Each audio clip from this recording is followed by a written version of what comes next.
जब मैं कनाडा से इंडिया आ रहा था, ना मेरे पास वर्क परमिट था, ना टीआरवी। ऊपर से मेरी सिस्टर की मैरिज, और मैं टेंशन में था कि वर्क परमिट आएगा कि नहीं आएगा। अगर नहीं आया तो क्या होगा। मैं 2 बार अपने लोकल एमपी से मिल चुका था अपने वर्क परमिट के रिगार्डिंग।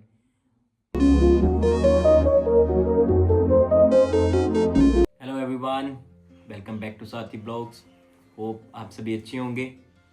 आज मैं आप सभी के साथ एक real life immigration story share करने वाला हूँ, जो मैंने अपनी फैमिली के लिए रिस्क लेके एक्सपीरियंस किया कि मैं विदाउट टीआरवी और वर्क परमिट के वापस इंडिया आ गया और मेरे साथ क्या हुआ।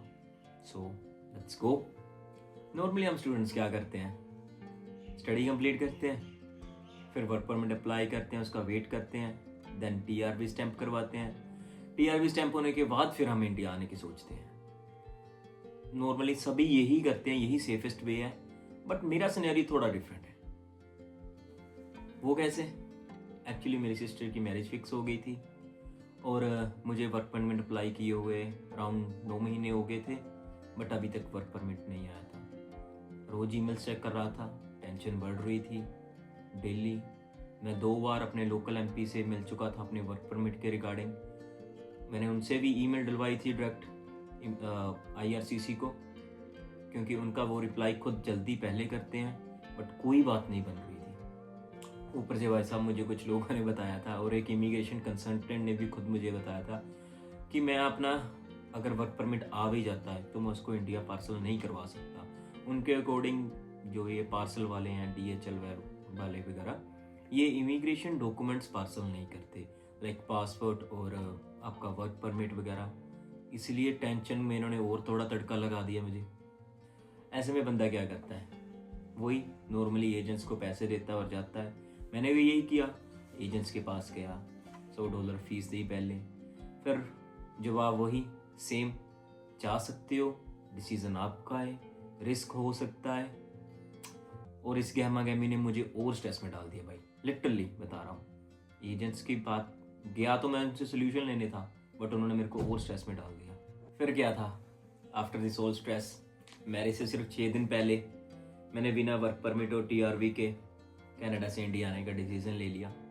घर पे किसी को नहीं बताया, क्योंकि वो भी बिना मलते स्ट्रेस में आते। उन्होंने तो मुझे पहले ही मना कर दिया था कि अगर वर्क परमिट नहीं आ रहा तो तू मत आइयो। मैंने डिसीजन बना लिया और ऑन द स्पॉट फ्लाइट की टिकट बुक की। एयरपोर्ट पे था, मन में डर भी था, बट फैमिली के लिए एक स्ट्रॉन्ग डिसीजन भी। भाई सच्ची बताऊं, उस टाइम ये इमोशनल और डर का जो मोमेंट था ना, ये मेरे अंदर ही था। मैं कैसे, ये मैं आपको नहीं बता सकता, बट उस टाइम मैं सच्ची डरा हुआ था। फ्लाइट के टाइम दिल में बस एक ही थॉट था कि फ्यूचर का क्या होगा, वर्क परमिट आएगा कि नहीं आएगा, कैसे होगा। लेकिन अपनी सिस्टर की मैरिज भी मिस नहीं कर सकता था, और मेरी वाइफ का बर्थडे भी था। मैं 2.5 साल बाद उससे मिलने वाला था। आफ्टर मैरिज मैं कनाडा मूव हो गया था 1.5 महीने बाद, और उसके बाद हमने कोई बर्थडे सेलिब्रेशन नहीं की थी। So it's been also hard for her कि 2.5 साल वो भी वेट कर रही थी। इसलिए मैंने रिस्क ले लिया। इंडिया आने के 9 दिन बाद फाइनली सब कुछ अच्छे से हो गया।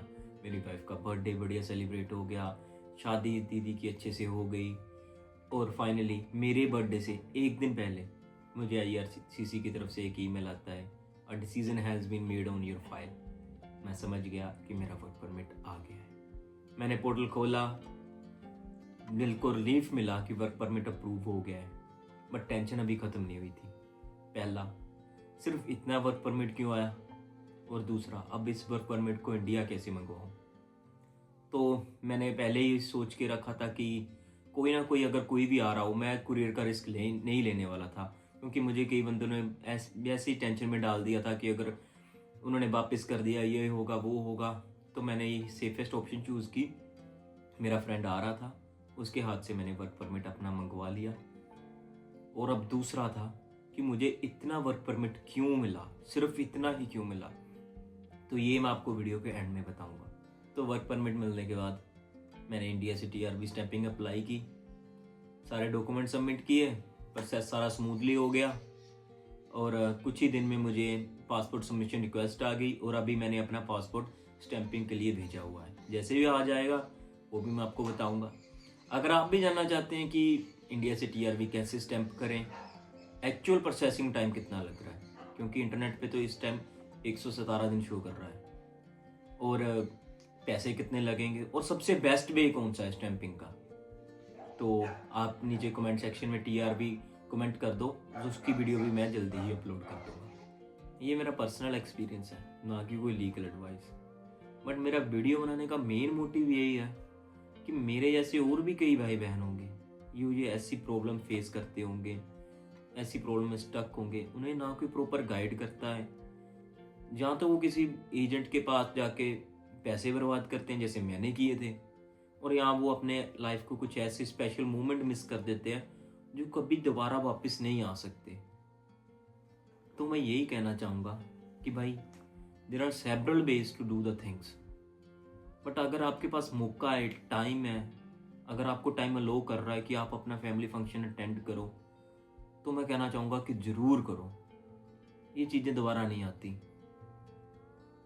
फिर भी हर बंदे की अपनी अपनी होती है, मजबूरी होती है, अपना पर्सपेक्टिव होता है। जो मेरे को सही लगा वो मैंने आपसे शेयर किया। जैसा कि मैंने आपको बताया था कि मैं वीडियो के एंड में बताऊंगा कि मेरा वर्क परमिट कितने टाइम का आया। वैसे तो एज़ पर रूल्स वो 36 महीने का आना था, बट वो सिर्फ मुझे 20 महीने का आया। इसका एग्जैक्ट रीज़न मैं आपको नेक्स्ट वीडियो में बताऊंगा कि मुझसे कौन सी मिस्टेक हुई, किसकी गलती थी, और फिर मैंने क्या किया। तो अगर आप क्यूरियस हो कि मेरा वर्क परमिट इतना क्यों आया, तो चैनल को सब्सक्राइब करो और बेल आइकन को दबा दो, कि ताकि जब मैं वीडियो डालूं तो वो आपको सबसे पहले नोटिफिकेशन आ जाए। अगर आप भी अपने वर्क परमिट या टीआरवी का वेट कर रहे हो तो कमेंट में अपनी सिचुएशन ज़रूर शेयर करें। अगर मेरी किसी भी हेल्प की ज़रूरत हो तो मुझे ज़रूर बताएं, मैं आपकी हेल्प ज़रूर करूँगा। अगर वीडियो हेल्पफुल लगी हो तो लाइक, सब्सक्राइब और कमेंट ज़रूर करें। नेक्स्ट वीडियो मेरा वर्क परमिट 20 महीने का ही क्यों आया, मैं जल्दी ही शेयर करूँगा। Thank you.